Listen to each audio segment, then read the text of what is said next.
Angel ministries അവതരിപ്പിക്കുന്നു ജീവമാർഗം. സർവലോകവും നേടിയാലും സമ്പത്ത് കുന്നുപോൽ കൂട്ടിയാലും ജുർമിക്കും ലോകത്തിൽ വാഴും. ജീവമാർഗം പ്രോഗ്രാമിലേക്ക് ഏവർക്കും സ്വാഗതം. ഇന്ന് നമ്മോട് ദൈവവചനത്തിൽ നിന്ന് സംസാരിക്കുന്നത് ബ്രദർ ഐപ്പ് ചെറിയാൻ, ബാംഗ്ലൂർ. പ്രാർത്ഥനയോടെ ഈ സന്ദേശം ശ്രവിച്ചാലും.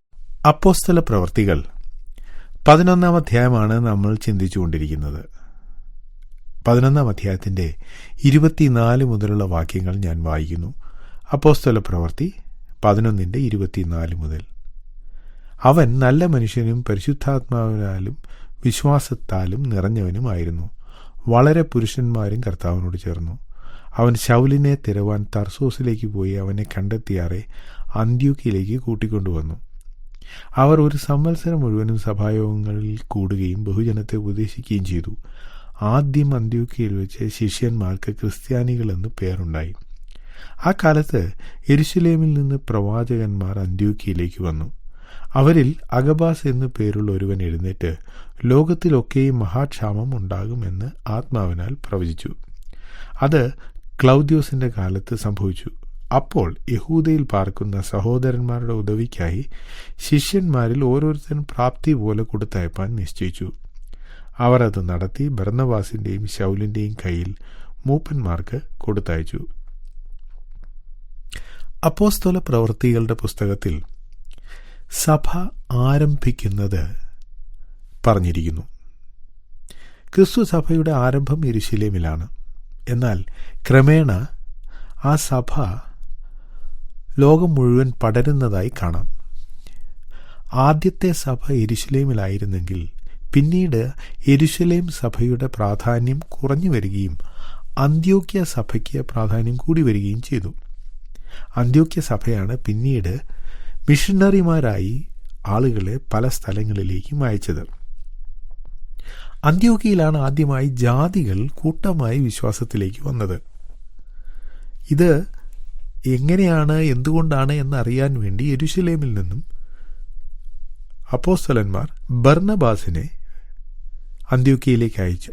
അന്ത്യോക്യയിൽ ബർന്നബാസ് ദൈവകൃപ കണ്ട് സന്തോഷിച്ചു എന്ന് നാം വായിക്കുന്നു.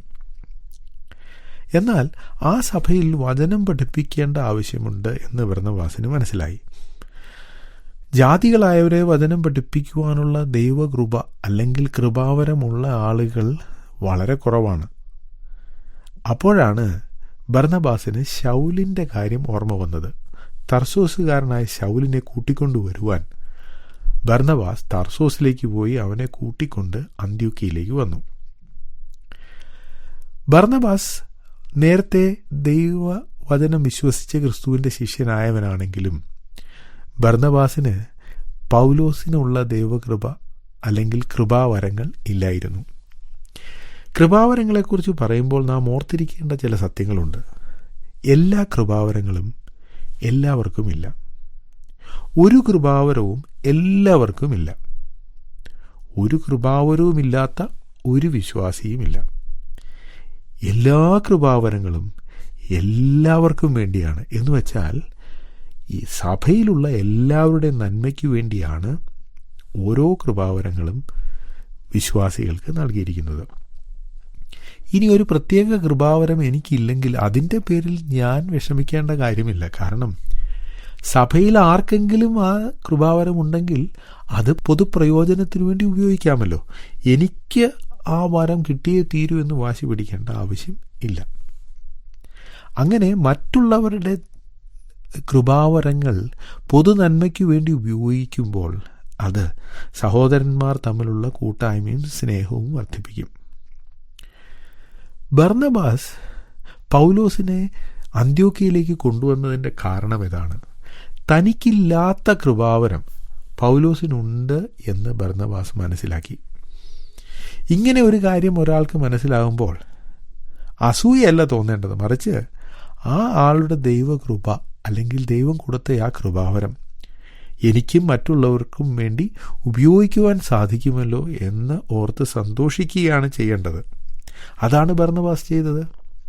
ദൈവം കൊടുത്ത ആ കൃപാവരം അന്ത്യോക്യയിലുള്ള ജാതികളായ വിശ്വാസികൾക്ക് വേണ്ടി ഉപയോഗിക്കുക. അതിനുവേണ്ടി ബർന്നബാസ് ശൗലിനെ അന്ത്യോക്യയിൽ എത്തിച്ചു. അന്ത്യോക്യയിൽ വന്ന പൗലോസ് ബർന്നബാസിനോട് ചേർന്ന് ഏതാണ്ട് 1 വർഷം മുഴുവൻ സഭായോഗങ്ങളിൽ കൂടുകയും ബഹുജനത്തെ ഉപദേശിക്കുകയും ചെയ്തു. വളരെ ചെറിയൊരു വാക്യമാണ്, പക്ഷേ 1 വർഷം തുടർച്ചയായി ചെയ്ത കാര്യമാണ് അവിടെ എഴുതിയിരിക്കുന്നത്. അതിൽ വലിയ അത്ഭുതകരമായ കാര്യങ്ങളൊന്നുമില്ല. അവർ സ്ഥിരമായി ദൈവവചനം പഠിപ്പിച്ചു.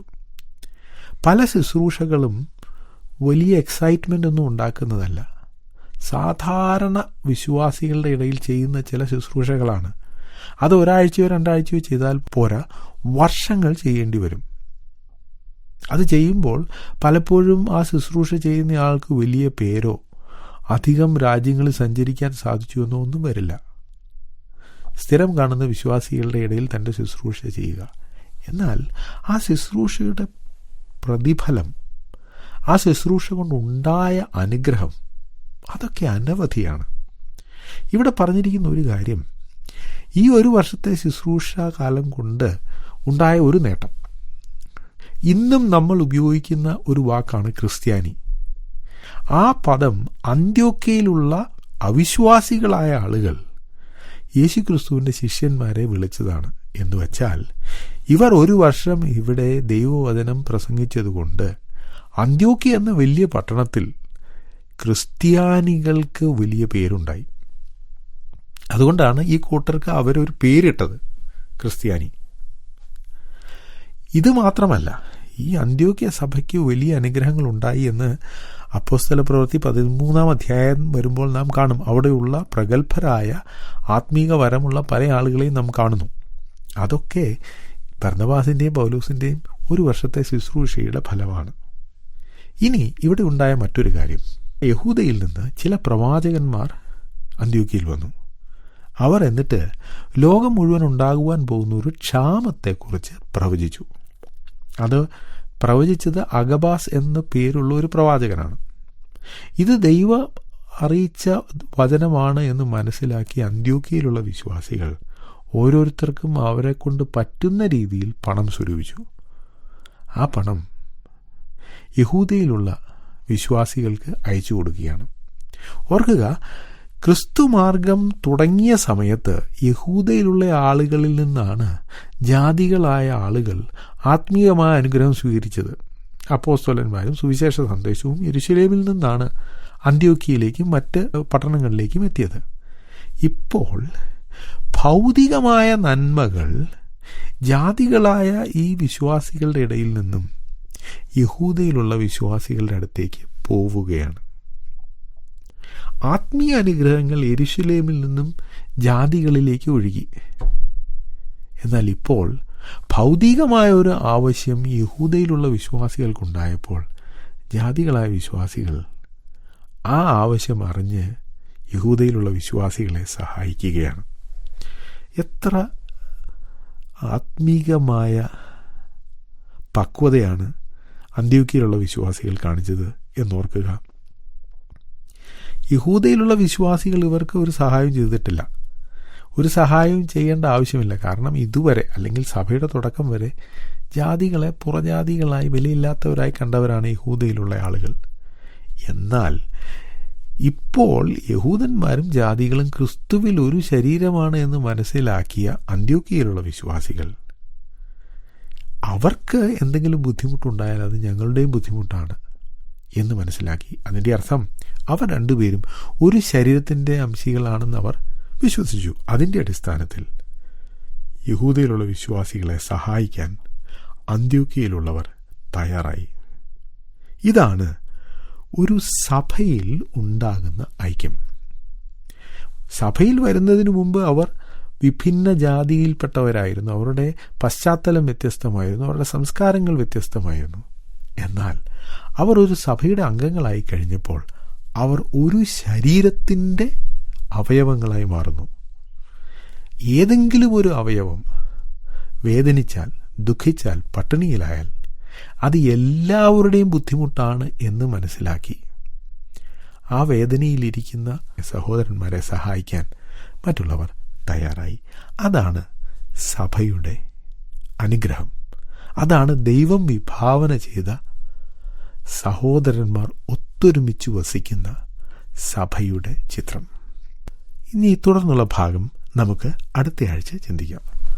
ഈ സന്ദേശം ശ്രദ്ധിച്ച എല്ലാ പ്രിയപ്പെട്ടവർക്കും കർത്തൃനാമത്തിൽ നന്ദി.